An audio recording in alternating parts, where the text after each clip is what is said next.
Hola jóvenes, buenos días, ¿cómo están?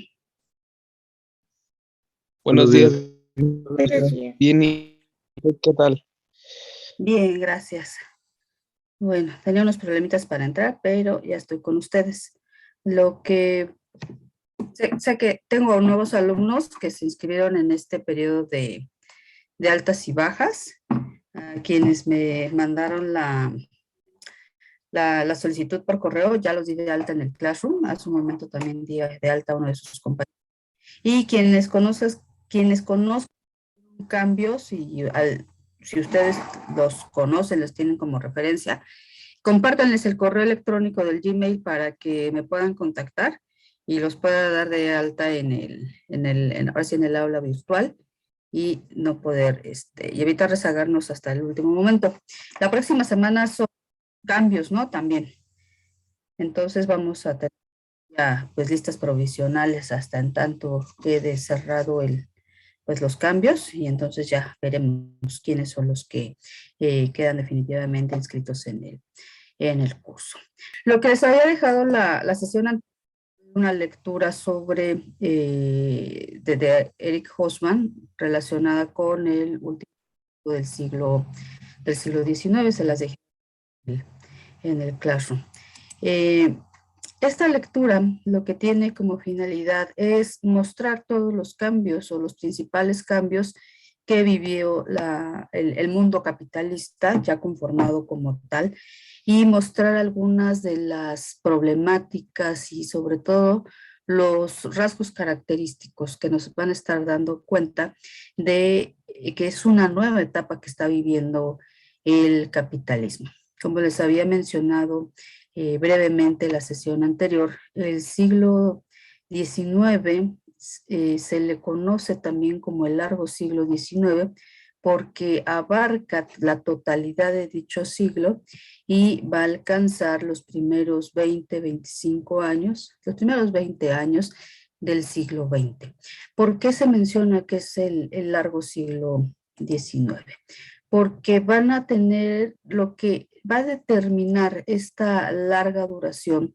Es una fase de expansión del crecimiento económico en el largo plazo, ¿no? Alrededor de 110 años aproximadamente, vamos a tener una trayectoria de crecimiento más o menos homogénea para la mayor parte de los países europeos fundamentalmente y que se va a caracterizar no solamente por estas grandes tasas de crecimiento económico, sino también por las transformaciones que se vivieron a lo largo de ese periodo. ¿Cuáles son esas grandes transformaciones? Por un lado, tenemos las transformaciones del orden demográfico, transformaciones dentro del plano político, las transformaciones de tipo social y también este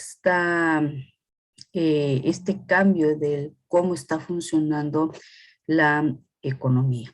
Si bien es cierto que durante el largo siglo XIX se registran tasas positivas del crecimiento económico, estas no estuvieron exentas de pequeñas fluctuaciones, pero que dichas características no van a dar cuenta de una crisis que pudiera poner un freno a la expansión económica.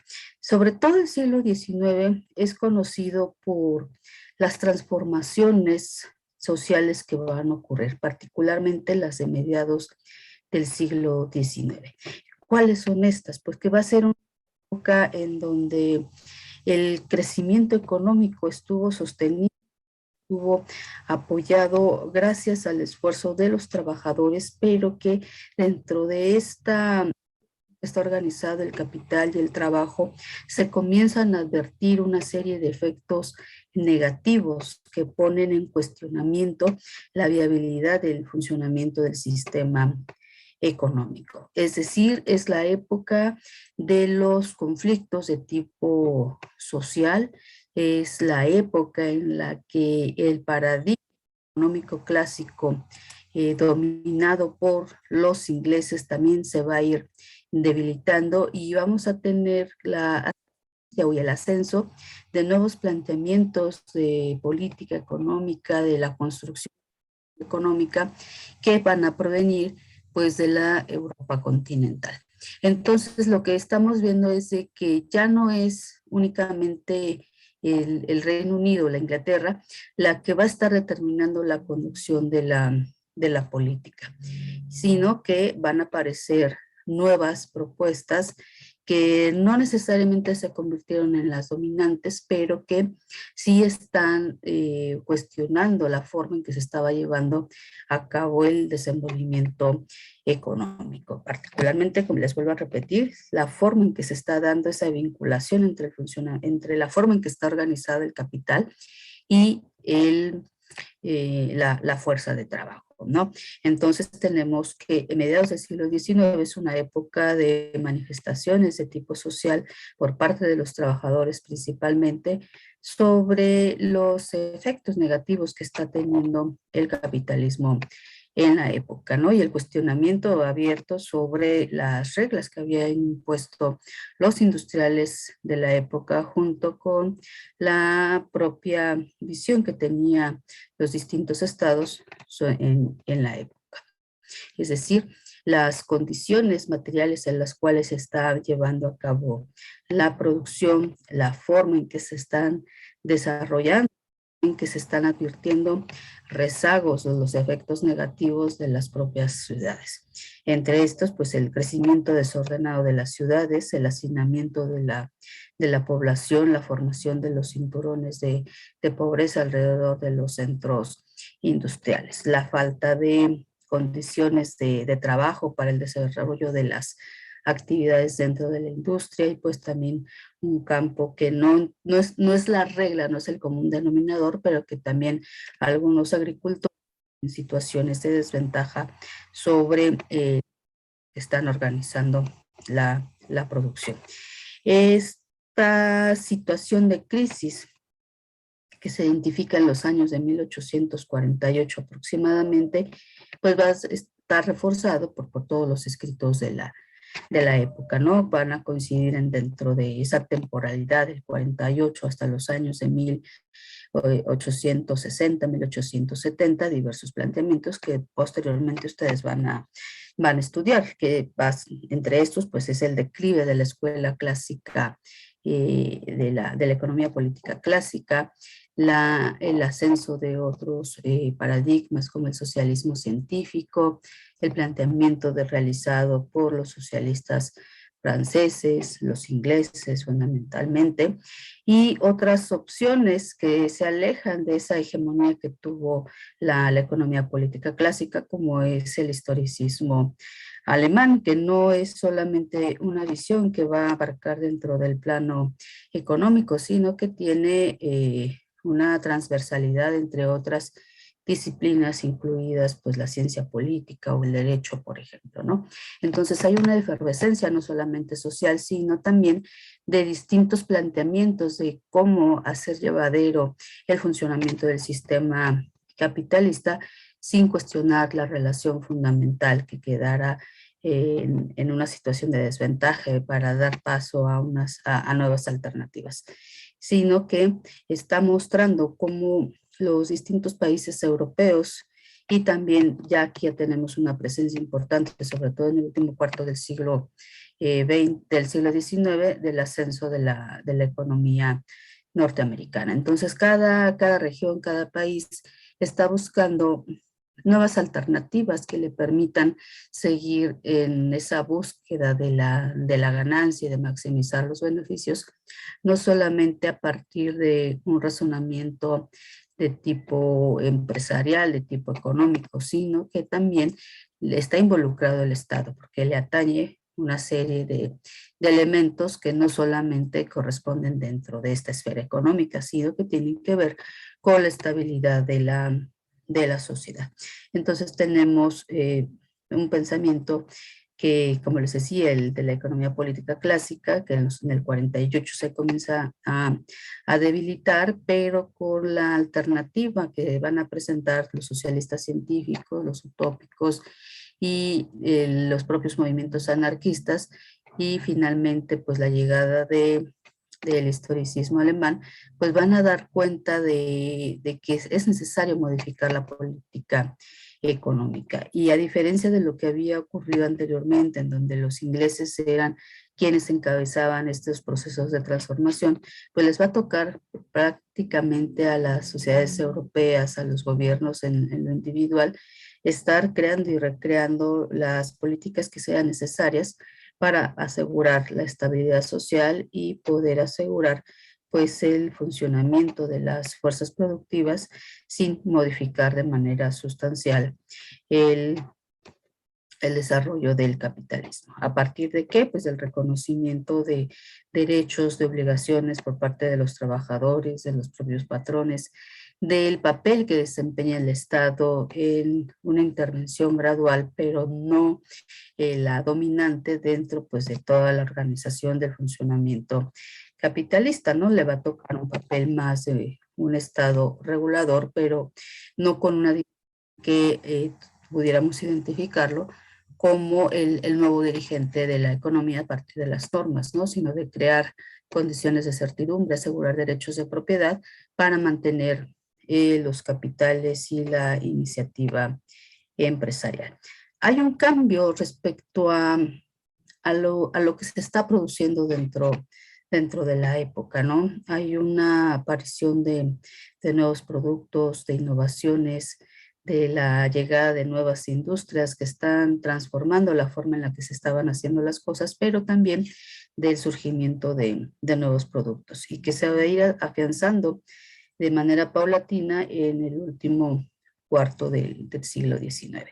Una de esas grandes transformaciones que vamos a tener sobre cómo se está organizando la producción en la época, pues es la aparición o el surgimiento de la sociedad anónima, ¿no? La forma en la cual se está aglutinando el capital, ya no solamente a través de los negocios familiares o de estas negociaciones o asociaciones derivadas de los distintos intereses familiares, pues va a tener una forma mucho más científica en la cual se está organizando toda toda la producción. Y esta producción es creciente en el último cuarto del siglo XIX, no solamente por ese interés de tipo económico de poder tener una mayor producción en serie y mucho más sistematizada, automatizada, de dejar en especialistas, en los managers, en los administradores,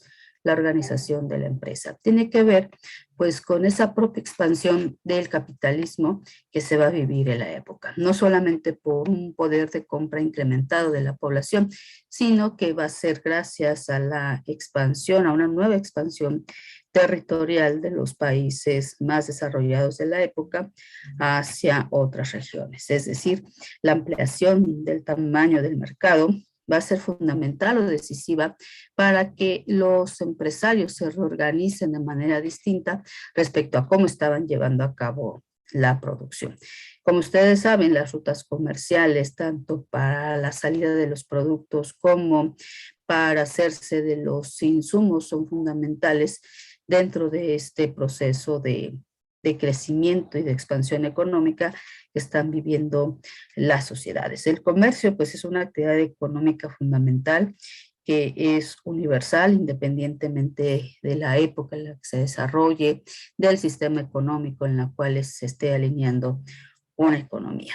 ¿Por qué? Pues porque permite esa movilidad de las mercancías, el establecimiento de distintos intereses de tipo económico y va a fortalecer de manera progresiva los intereses que tienen también las naciones dentro de otras regiones. Es decir, a través del comercio se puede llevar a cabo una nueva forma de recrear el desarrollo del funcionamiento del sistema capitalista, a diferencia del pasado, ¿no? Que era a través pues del control de los espacios territoriales, de manera inicial, el cómo se podía tener asegurada pues una nueva expansión territorial. Esa es una parte de cómo se está retratando el desarrollo del sistema capitalista en el último cuarto del siglo XX.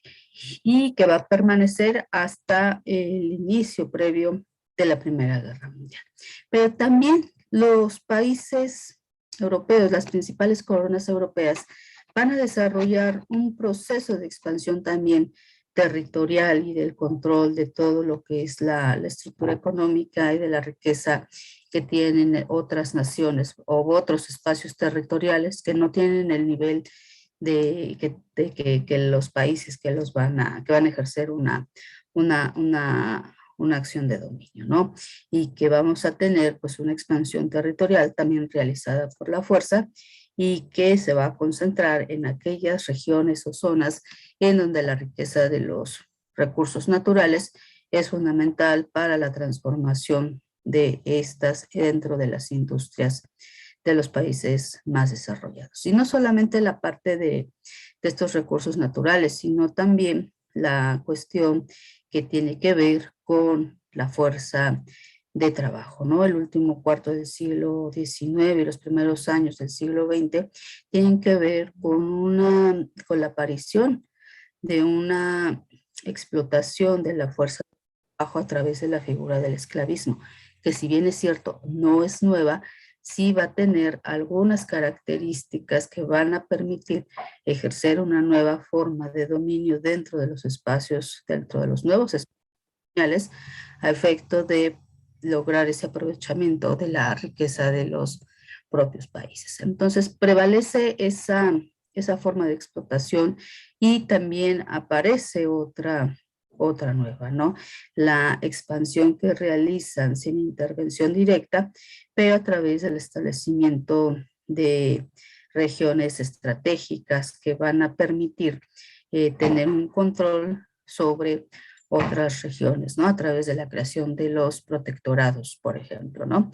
Que a través, digamos, de una nueva figura de penetración sobre y control sobre ciertas regiones, pues no lo van a hacer de manera directa, sino el establecer relaciones o tener disponibles ciertos espacios a través de los cuales va a realizar una amplia política para tener asegurados esos, esos mercados. Esa es la cuestión que tiene que ver con la parte de esas formas a través de las cuales pudieron ejercer un control o dominio en otros espacios. Entonces ya no es únicamente la parte de la fuerza a través de las cuales van a intervenir, sino también a través pues, del establecimiento de estas regiones, a través de sus protectorados, a través de las cuales pues, van a ejercer el control sobre otras. Y esto tiene que ver por la distancia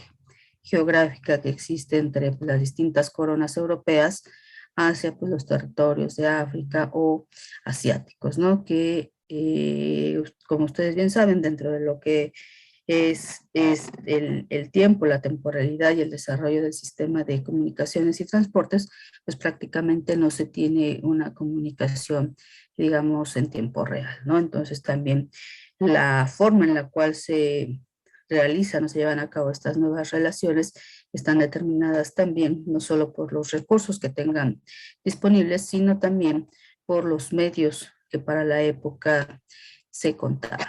Entonces, por un lado, pues está el tema del mercado, la forma en que se está organizando la producción dentro de esta gran sociedad anónima, las sociedades por acciones. Por otra parte, la forma en que el Estado va tejiendo todo un entramado para tener una política diferenciada según su región, pero también va a haber otro tema muy importante dentro de la época y que prácticamente el tema llega para quedarse hasta nuestros días. ¿Y cuál es ese? La cuestión del tema monetario, ¿no? Todos los países van a poner una atención muy especial sobre cómo está funcionando el sistema de pagos internacional, basado fundamentalmente en el oro, ¿no? Y que de esas pequeñas crisis que van a estar viviendo las naciones europeas, van a comenzar a advertir los efectos que tiene o que puede tener la inestabilidad económica de algunas regiones sobre el funcionamiento de esta economía mucho más global, ¿no? Y hay un momento en donde se están cuestionando si solamente el patrón oro va a ser la única vía a través de la cual pues van a poder asegurar sus pagos. Y ustedes ya seguramente leyeron la parte que retoma Hobsbawm cuando están viendo las problemáticas económicas de la época y en el que están planteando pues el establecimiento de un patrón bimetalista.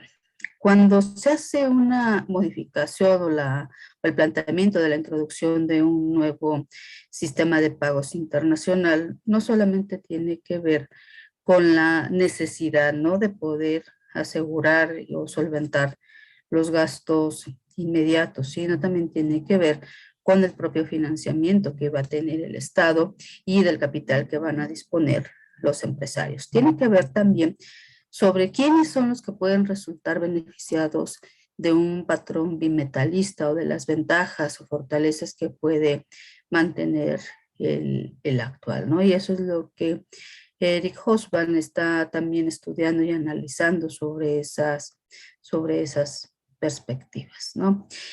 Así, y entonces ahí es de donde se van a derivar muchas situaciones respecto al papel que tienen aquellos países que disponen de una riqueza en oro de manera importante, pero también van a entrar aquellos países que en su momento pudieron haber resultado beneficiados ante el posible establecimiento de un patrón bimetalista basado no solamente en el oro, sino también en la plata. Otro tema complejo dentro de este último cuarto del siglo XIX y los primeros años del siglo XX está relacionado con el papel que juega el Estado en la economía.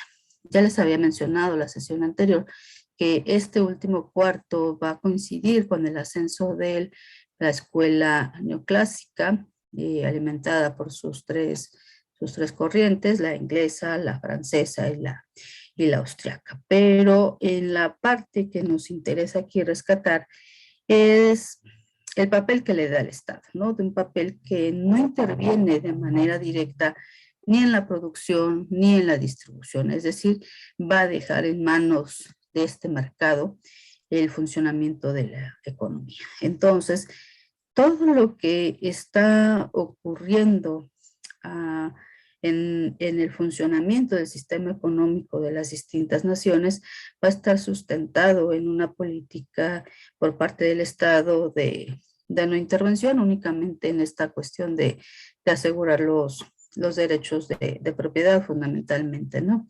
Que eso es lo que le va a dar certidumbre y certeza a las inversiones, ¿no? Entonces dejan en manos del mercado el funcionamiento del sistema económico, ¿no?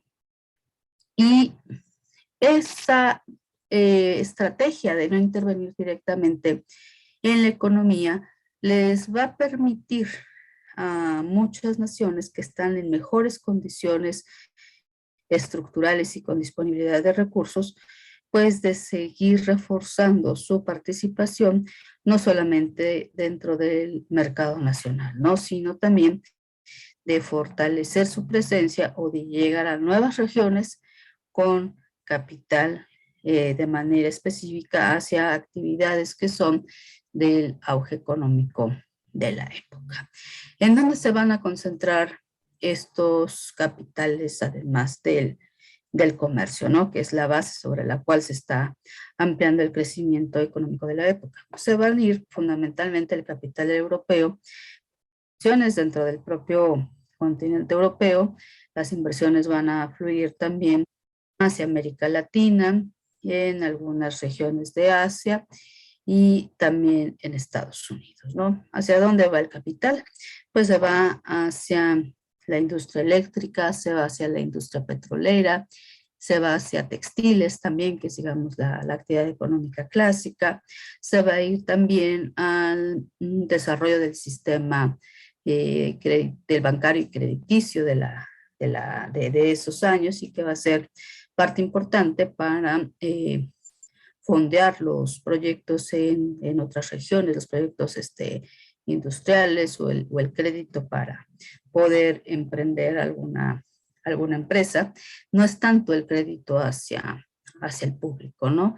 Es más un capital que está orientado hacia las actividades de tipo productivo. Y esto es un dato muy importante para poder entender el por qué ocurre la crisis del 29.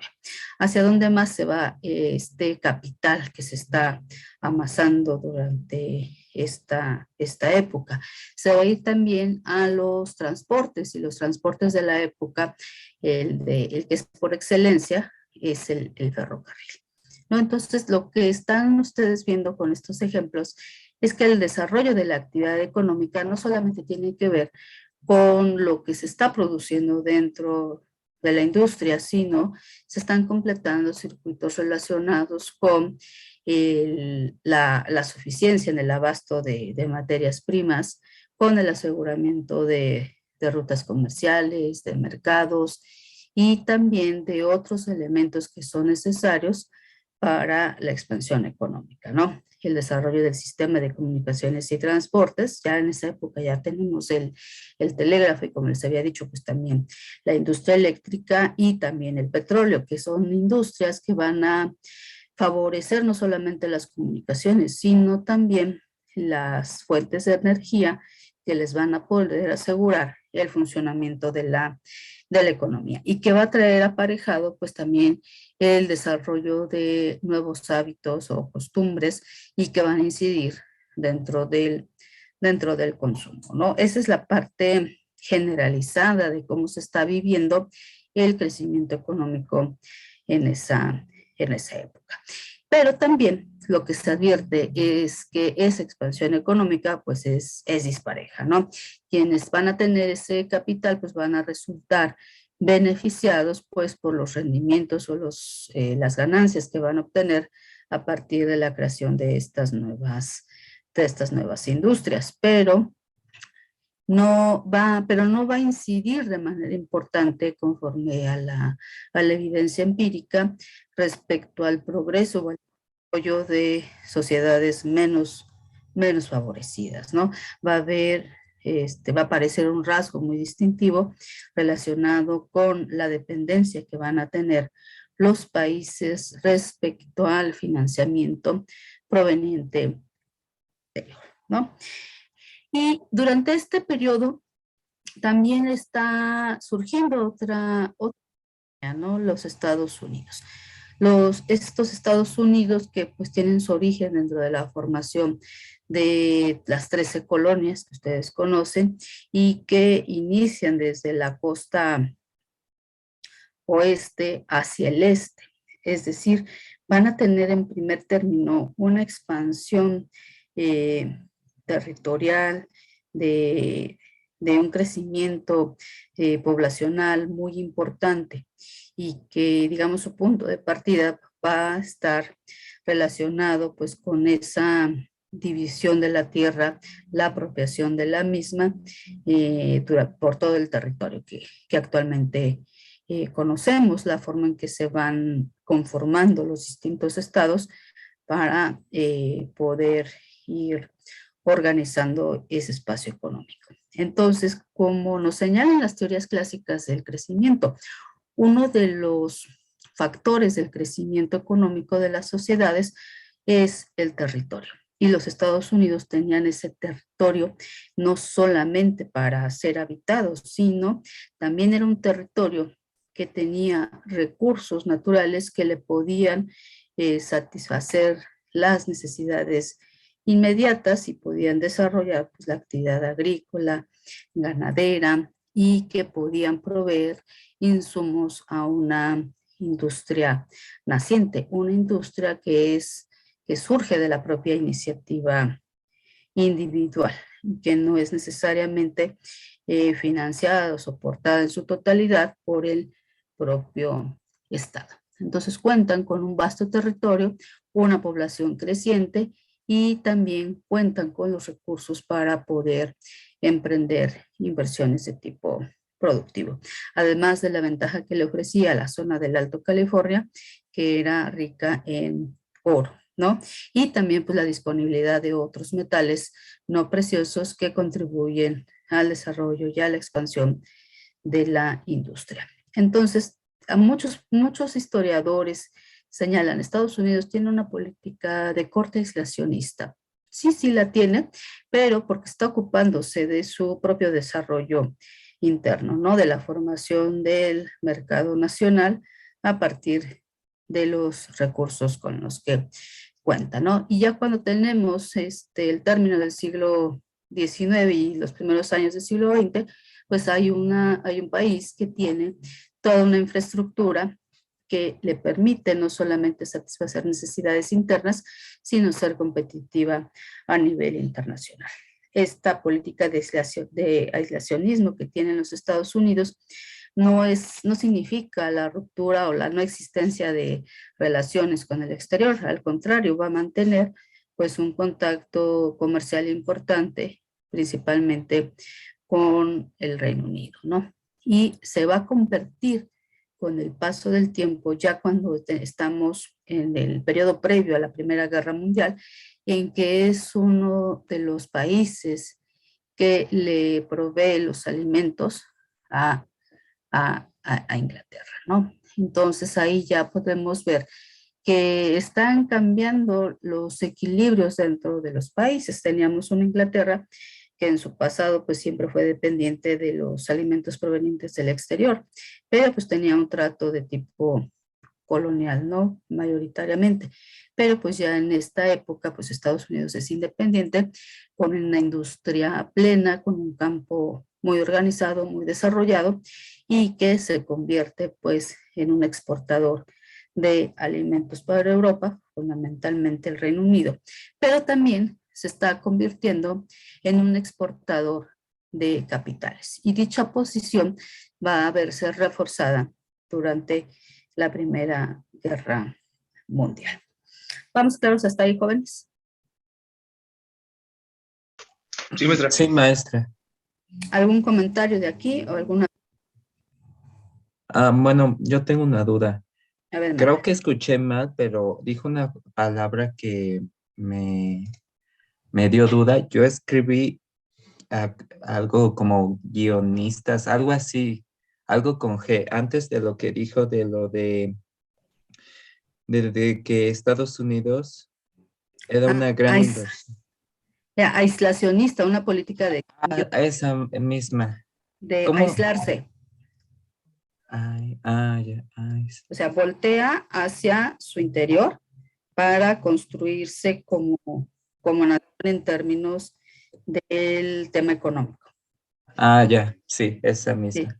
no tiene que Gracias. ver con, me parece, con la otra palabra que habías captado. No, es una Sí, política de aislacionismo, de aislarse. ok. Ujú. Vale, maestra, gracias. ¿No hay qué? ¿Alguna otra duda, jóvenes? ¿No?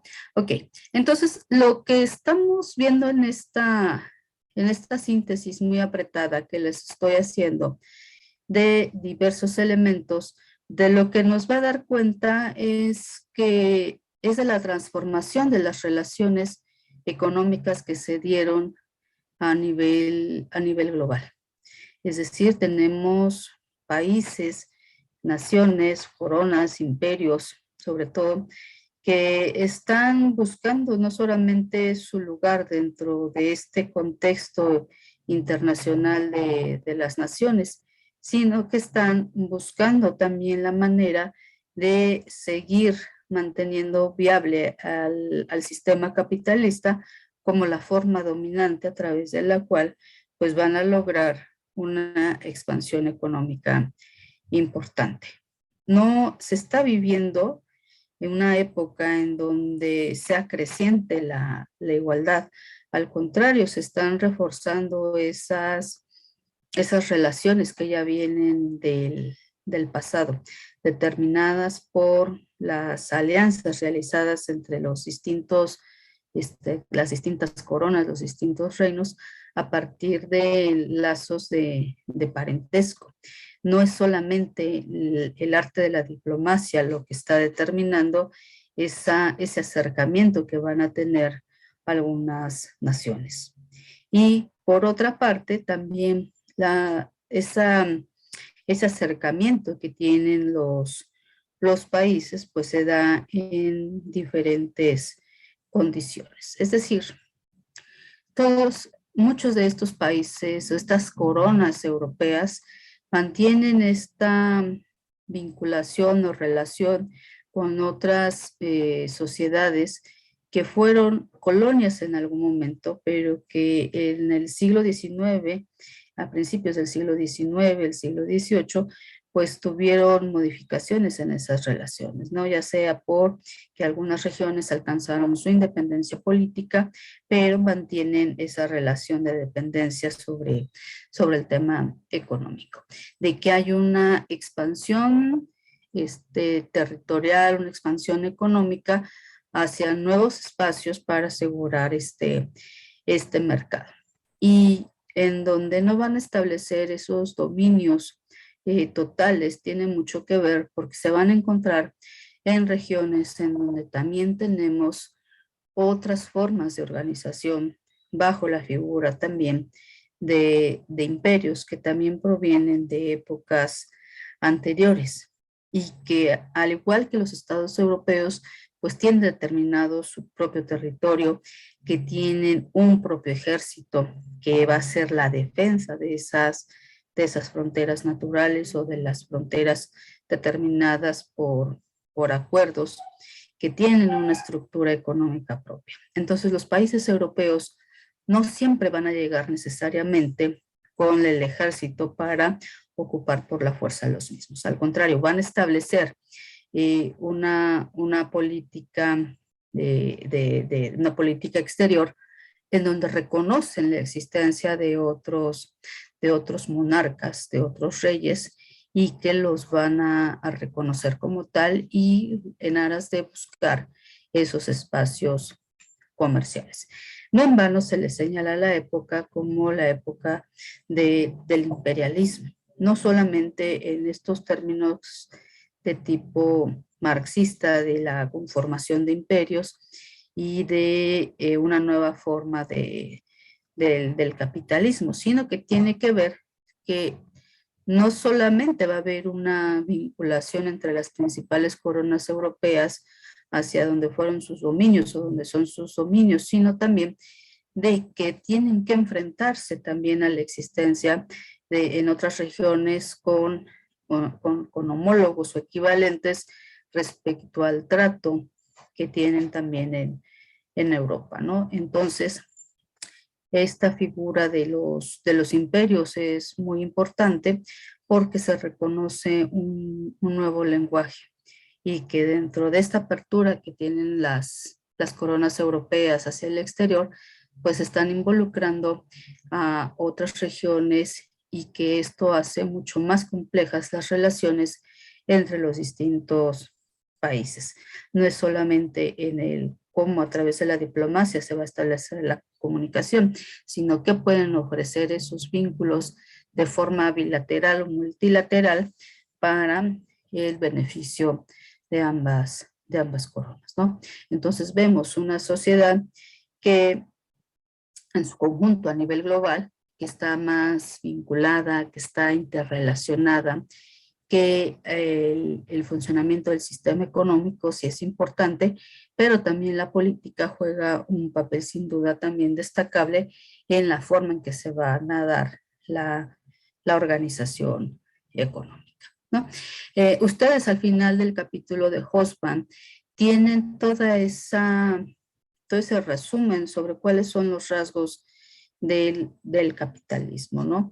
Y que estos rasgos son los más representativos de todo lo que es esta época, ¿no? Eso es lo que le interesa a Hobsbawm destacar, cómo es la economía mundial durante la era del imperio.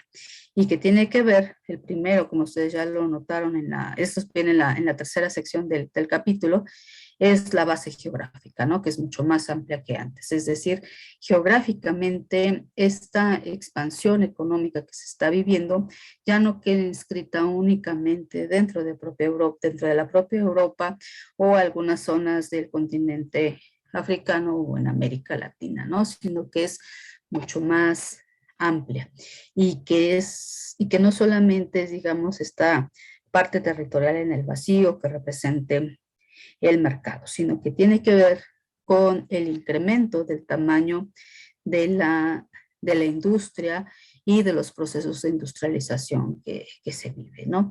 No es solamente el tema de la industrialización o el desarrollo de la industria en Europa, sino que es global, está generalizado prácticamente en todas las regiones del mundo, ¿no? El ascenso de los Estados Unidos, las industrializaciones que tienen en las naciones que en su pasado fueron colonia o, o la industria que están teniendo otras regiones, ¿no? Y también va a haber zonas como en el continente africano o en la propia América Latina que todavía no tienen sus procesos de industrialización completos, ¿no? Otro de los rasgos que tiene la economía es el pluralismo, ¿no? Ese pluralismo, ¿a qué se refiere, jóvenes? Ustedes que ya hicieron un repaso de esta lectura. ¿Cómo? ¿Cuál pregunta? El pluralismo creciente de la economía.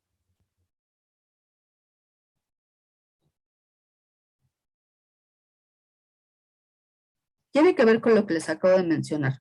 Es decir, que cuando Hobsbawm señala el pluralismo creciente de la economía mundial, se está refiriendo a esa expansión que tienen la mayoría de los países. Ya no solamente la economía está dominada por los ingleses, sino que logran una senda de crecimiento los demás países en su conjunto, ¿no? Es decir, a Inglaterra, que se le conocía como el taller del mundo, pues ya no lo es. Ya hay otros países, otras regiones, otros imperios que producen lo que antes era exclusivo del Reino Unido, ¿no? A eso se refiere, ¿no? Es un pluralismo, ya no tenemos un polo único de crecimiento económico, sino que tenemos otros países que se han vuelto competitivos, que tienen sus propios productos y que son consumidos, ¿no? Dado este crecimiento demográfico, también en parte, y por el desarrollo que han alcanzado las fuerzas productivas, ¿no? Entonces, esta base geográfica mucho más amplia no se refiere solamente al territorio, sino que tenemos economías que han completado sus procesos de industrialización, que tienen una agricultura que logra satisfacer las necesidades de consumo y también de proveer insumos a la industria, ¿no? Bajo la era del imperio, es como les decía, no solamente va Inglaterra, va Francia o va España a la negociación con otros países o con otros imperios, sino que esos otros imperios tienen las mismas, más o menos las mismas características que las coronas europeas, ¿no? Tienen sus propias fuentes de abastecimiento, sus propios procesos de producción y que son independientes de la hegemonía europea. Por eso se dice que es plural. O en el caso de los Estados Unidos, ¿no? Que logran tener su propio territorio, su propia población, su propio capital para tener ese proceso de expansión económica muy importante en finales del siglo XIX, ¿no? Y que le va a dar una ventaja económica muy importante durante la primera mitad del siglo XX, no solamente en la cuestión de las exportaciones de alimentos, sino también en las de capital. A eso se refiere el pluralismo creciente de la economía. ¿Está clara esa parte? Sí, entonces el pluralismo es sí, por lo que tengo entendido de Hobsbawm, es que considera que es como un fenómeno, no solo un fenómeno económico, sino también un fenómeno político, social y cultural sobre esa misma región, país. Por ejemplo, Estados Unidos, que es diferente a la de Asia, diferente a otro país total y así, ¿no? Por lo que tengo entendido del pluralismo. Ujú, así es. No necesariamente va a constituir un freno, simplemente el Reino Unido no puede abastecer o satisfacer todas las necesidades que tienen los demás países, ¿no? Es, digamos, casi un proceso natural que iba a ocurrir dada esa expansión comercial que van a tener todas las naciones, todas las coronas, porque ya el esfuerzo de producción no solamente va a recaer en una nación, sino que ya aparecen otras economías que son tan competitivas como la inglesa. Pero lo que todavía no pierden los ingleses para el periodo es la importancia que tienen en la determinación de la política económica de la época, ¿no? Que tiene que ver con la no intervención del Estado, ¿no? Sí tienen una forma, una figura de organizar el poder político a través de la monarquía, de la formación de los parlamentos, pero en el plano económico van a tener situaciones, y les vuelvo a reiterar porque todo es relativo, más o menos parecidas respecto a los que van a ser sus competidores más cercanos, y que dentro de las regiones también hay diferencias en los procesos de desarrollo, ¿no? ¿Alguien más había levantado la mano? Sí, ya maestra, nada más le iba a preguntar lo que me acaba de decir es como, bueno, el pluralismo lo entendí yo como la descentralización de la economía en un solo país y que los demás vayan desarrollándose más o menos al mismo ritmo, ¿no? Hay que entenderla como una, tú utilizaste el término de la descentralización, más bien hay que decir que descansa no solamente en el esfuerzo de una nación o de una corona, sino que descansa ya dentro de los propios espacios territoriales ya definidos, ¿no? Dentro de cada estado existente por la época, ¿no? Lo que sí se va a mantener y que era un fenómeno que ya se estaba advirtiendo desde principios del siglo XIX, es esa concentración de actividades económicas, esa concentración del capital, ¿no? Y que fueron estudiados por, por Marx, ¿no? ¿Qué es lo que le está asegurando la sobrevivencia del capitalismo en la época? Que hay un mercado continuo de expansión y la llegada de nuevos productos. Es algo que quiero ver con ustedes la próxima sesión, que tiene que ver con las innovaciones en sentido schumpeteriano, ¿no? Ustedes tienen un acercamiento en las primeras páginas de la lectura de Hobsbawm cuando está hablando de los ciclos de la economía. La parte de los ciclos la vemos la próxima sesión sobre estas ondas de expansión que se pueden registrar en periodos largos o las expansiones que pueden haber también en periodos cortos.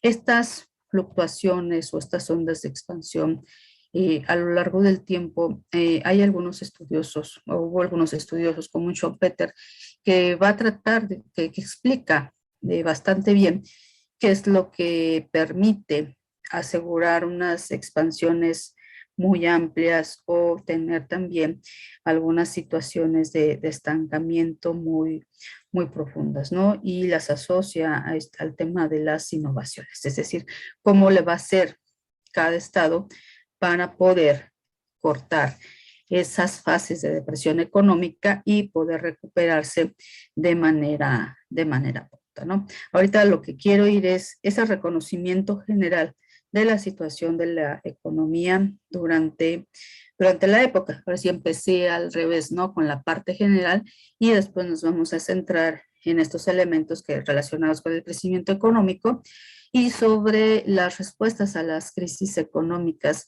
de la crisis económica que se va a vivir en esa época, ¿no? Y quizás ustedes van a tener la pregunta respecto a que si fue una época de largo crecimiento económico porque se está atravesando a una crisis de beneficios de finales del siglo XIX, ¿no? Entonces eso lo vamos a ir desmenuzando en la próxima sesión, ¿no? A eso se refiere la parte plural, que hay más países o hay más naciones que están participando en esta expansión económica de la época.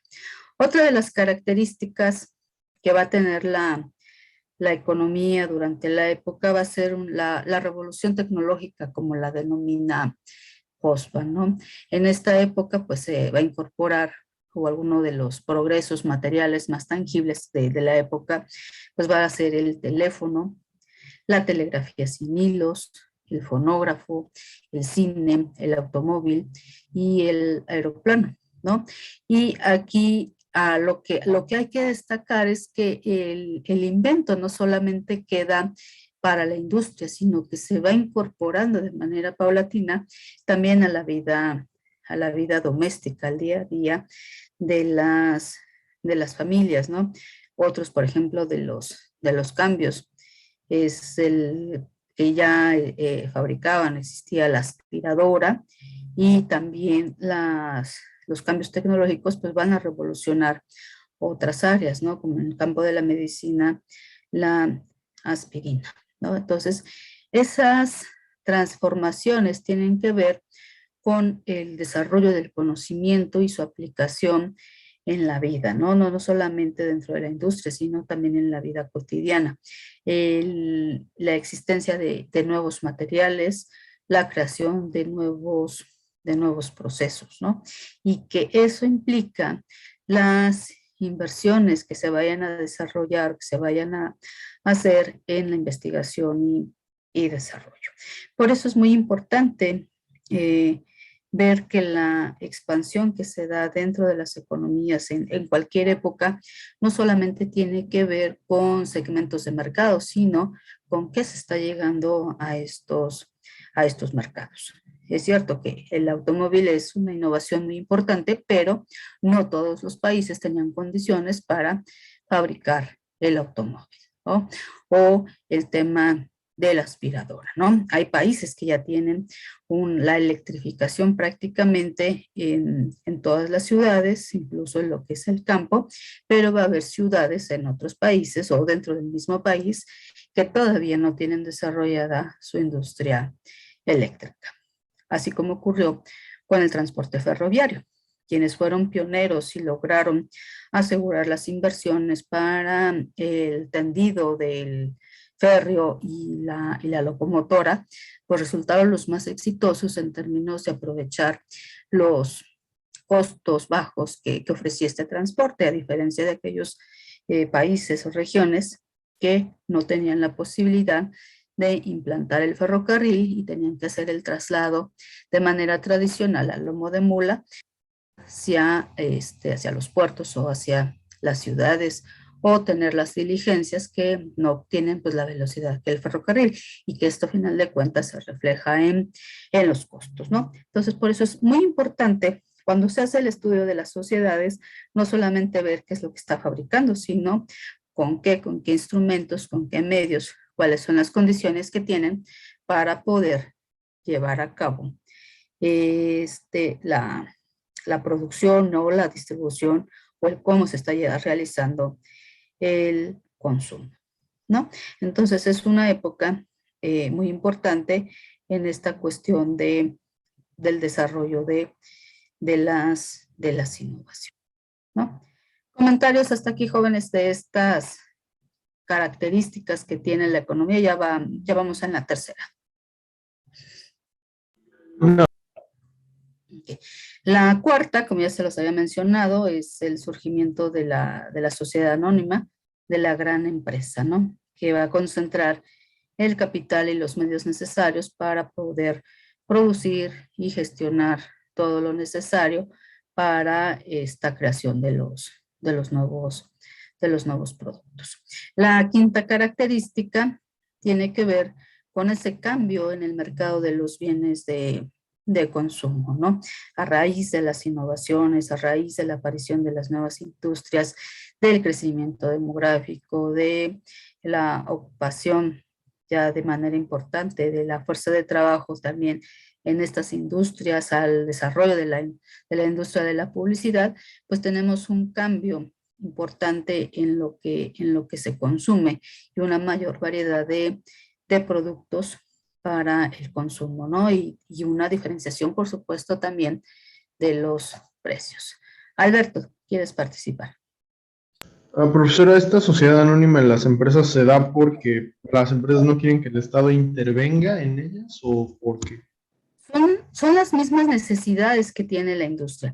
Como ustedes ven, la industria eléctrica, la del hierro y el acero, la industria que tiene que ver con transportes, con ferrocarriles fundamentalmente, son industrias con un alto componente de capital. Entonces ya hay una barrera a la entrada para poder participar dentro del mercado. Entonces se requieren grandes montos para poder ingresar al mercado. Y una forma de poder financiar la industria es a través de la sociedad por acciones, es decir, que confluyan distintas personas como accionistas cuando compran determinado número de acciones, porque ya para un empresario, pensando en la época, le resulta bastante difícil tener el capital o obtener el financiamiento necesario para una industria, ¿no?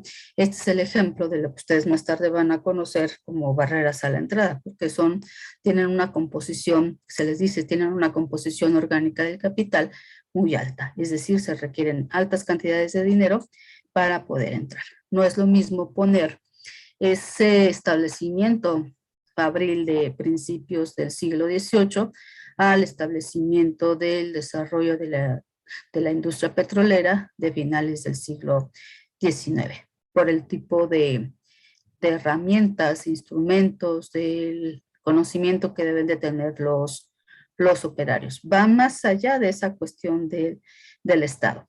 Hay estados también en donde van a tener ese carácter de papel empresario, dado que pues, no existe una clase empresarial, de que no tienen completado su desarrollo del sistema bancario para obtener financiamiento para la gran industria, y va a ser el Estado el que lo va a realizar. Y tiene que ver con la concepción que tiene el Estado dentro del lugar que debe de ocupar en el funcionamiento del sistema económico. Todo esto que es finales del siglo XIX y hasta antes de la Primera Guerra Mundial y en la primera posguerra, la idea generalizada y que la tenían en práctica es que el Estado no debía de intervenir. Por eso es que los particulares, los empresarios, tienen que asociarse, porque no hay un Estado que sea un Estado productor. Entonces tiene que ver también sobre todo con la concepción de cuál es el papel del Estado en la economía. Si tuviéramos un Estado interventor como del que tuvo México en los años 70, en los años 80, hasta antes de las reformas económicas, pues tenemos un Estado empresario, ¿no? En muchas esferas de la actividad económica. Pero aquí situados en el siglo XIX, la consigna es, no intervengo, entonces le deja a la iniciativa privada, la iniciativa de, así reiterando el término, de poder impulsar estas actividades. ¿Qué hace el Estado? Darle certeza al capital, darle certeza a esos derechos de propiedad, que eso es lo que está protegiendo, ¿no?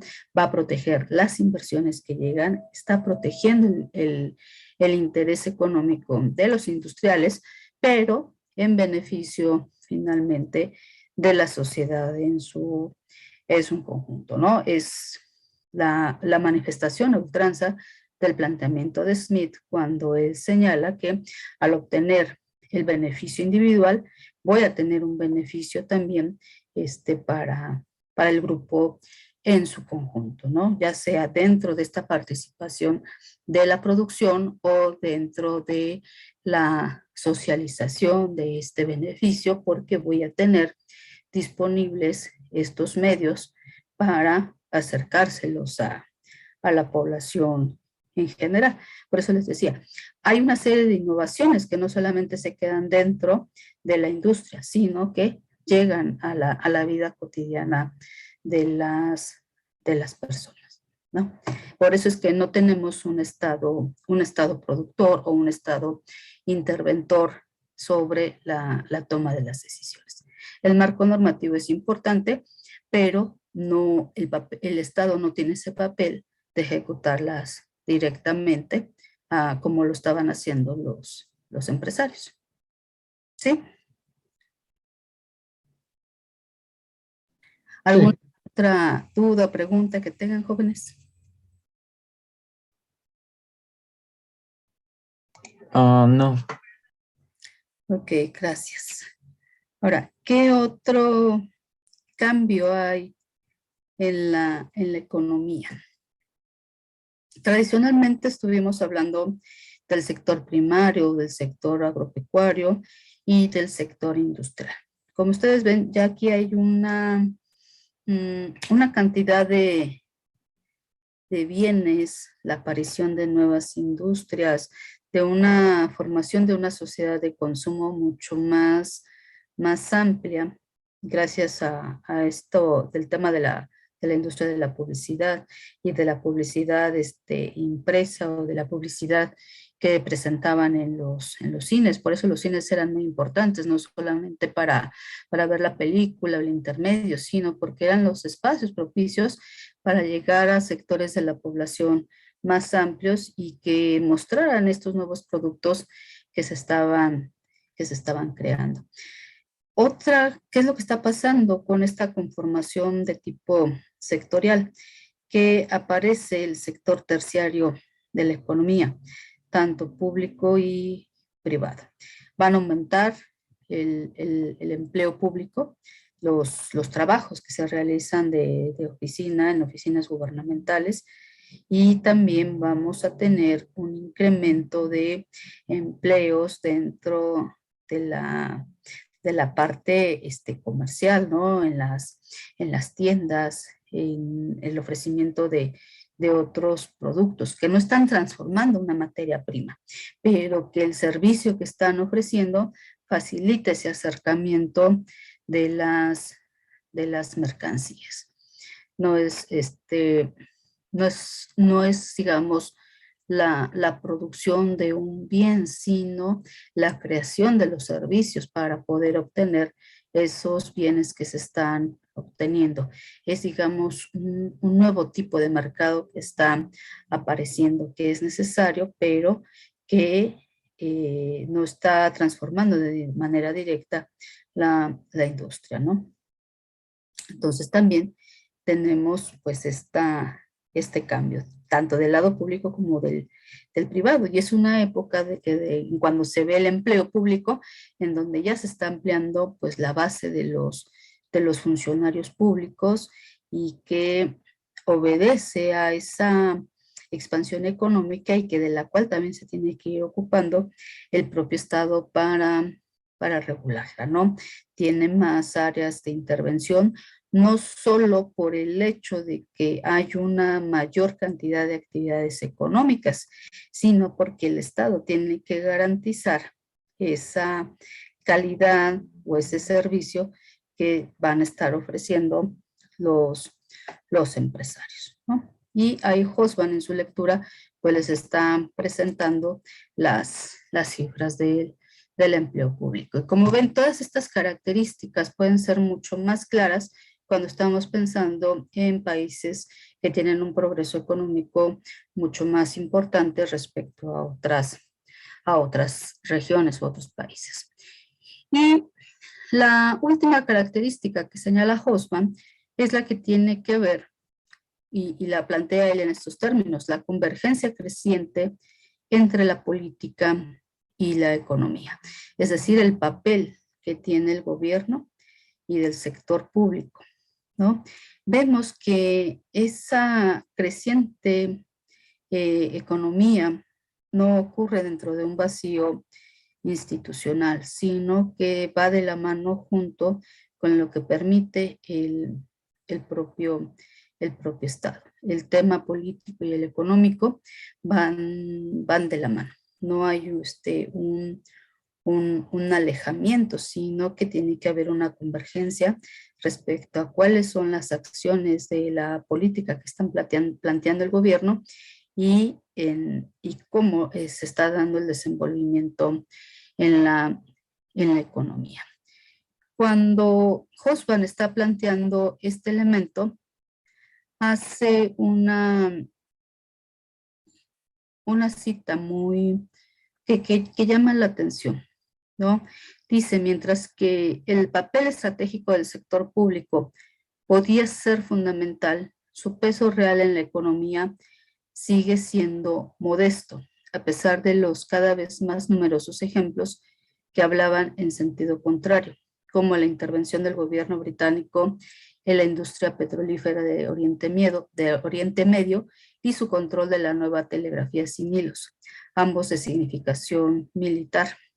La voluntad del gobierno alemán de nacionalizar sectores de esa industria y sobre todo la política sistemática de industrialización iniciada por el gobierno ruso en 1890. Ni los gobiernos ni la opinión consideraban al sector público como otra cosa que un complemento secundario de la economía privada, aún admitiendo el desarrollo que alcanzó en Europa la administración pública, fundamentalmente local, en el sector de los servicios públicos.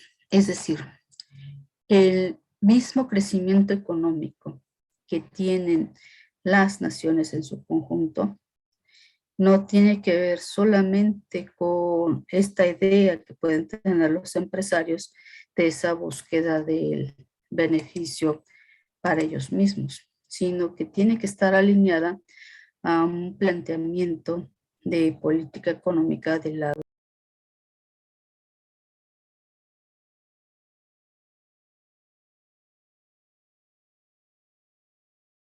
y de cualquier gobierno en general, van a tener cuál es la política de inversión pública, van a tener cuál es la política fiscal, cuál es la política monetaria, cuál es la política comercial.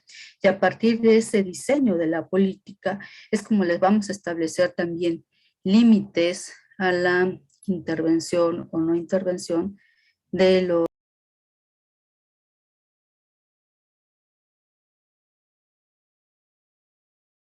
de las naciones. ¿Quién es el que garantiza o está protegiendo la propiedad de los empresarios en el extranjero o la protección de sus inversiones o el retorno de las mismas? No es solamente el acuerdo entre los particulares, sino también las ventajas que le puede ofrecer el propio Estado a sus connacionales, ¿no? Y en qué momentos puede intervenir. De ahí que cuando el objetivo de la política económica no está relacionado con proteger el derecho de los, digamos, de los empresarios o de algún actor en particular, sino que tiene que ver con el bienestar general de la sociedad, ¿no? Poniendo atención en aquellos grupos que son más vulnerables o que están desprotegidos, ¿no? Y dentro de toda esta política que diseñan, pues son los que van a estar determinando la conducción de los negocios o la promoción de determinadas actividades, ¿no? Entonces, eso es, estos rasgos, estos 7 rasgos de la economía de finales del siglo XIX y de los primeros años del siglo XX son los que resume Hobsbawm en estos 7 rasgos, ¿no? Y que son muy importantes que ustedes los tengan presentes porque muchos de ellos hoy en día todavía prevalecen, ¿no?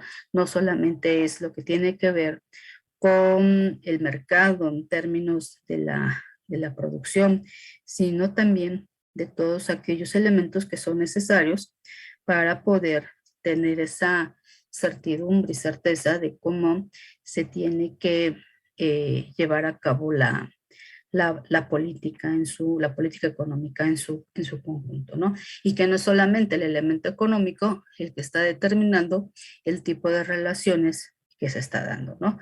Tiene que ver la política, tienen que ver los demás actores que en algún momento en particular, dada esa época histórica, tienen un papel relevante en la toma de las decisiones, ¿no? El tejido social también de las sociedades, pues también forman parte del resultado que vayan a tener las políticas, ¿no? Sería, ¿cuántos jóvenes? Como ven, es el bosquejo general en términos de lo que nos planteó Hobsbawm en este capítulo de la economía cambia de rumbo, ¿no? Y para la próxima clase revisamos esta idea de lo que es el imperialismo y de cómo están enfrentando la situación de crisis. ¿Está claro? Sí, maestra. Sí, maestra. Bueno, muy bien, jóvenes. Pues me dio gusto verlos a la distancia. Cuídense mucho y hasta pronto. Sería todo de mi parte. Hasta pronto, Gracias, maestra. maestra.